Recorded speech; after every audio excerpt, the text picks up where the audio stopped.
Assalomu alaykum. Keyingi joyimiz Chorminor madrasasi, ya'ni Buxorodagi, nafaqat Buxoro, balki butun O'rta Osiyoni, butun dunyoni shu diniy olimlarini, tasavvuf olimlarini muqaddas joyi, ya'ni ularning o'quv dargohi, ta'lim dargohi hisoblangan 19-asrda boshida qurilgan Chorminor madrasasi. Bu kabi chorminorlar dunyoda 3 ta, ya'ni hammasi O'rta Osiyo bilan bog'liq. Birinchisi nimada? Buxoroda, ya'ni o'zimizda birinchisi desak, ikkinchisi Afg'onistonda, Qobulda, adashmasam Zahiriddin Muhammad Bobur bilan bog'liq tarixi, uchinchisi va aniq Zahiriddin Muhammad Bobur bilan bog'liq tarixi Haydarobod, Hindistonning hozirgi Hindistonning Haydarobod shahrida joylashgan.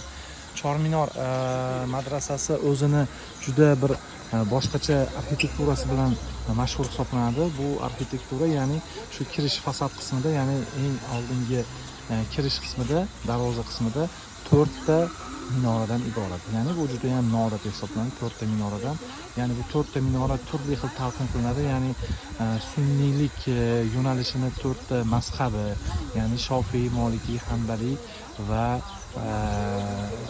Hanafiy mazhablari deyiladi ba'zi manbalarda, turli xil dinlar yo'nalishi deyiladi. Ya'ni islom, xristian va o'z-o'zidan islom dini, xristian dini, yahudiylik va ba'zi manbalarda zardushtiylik belgi sifatida ham ishlatilishadi. Endi uni qanchalik to'g'ri, men to'g'risi bilmadim.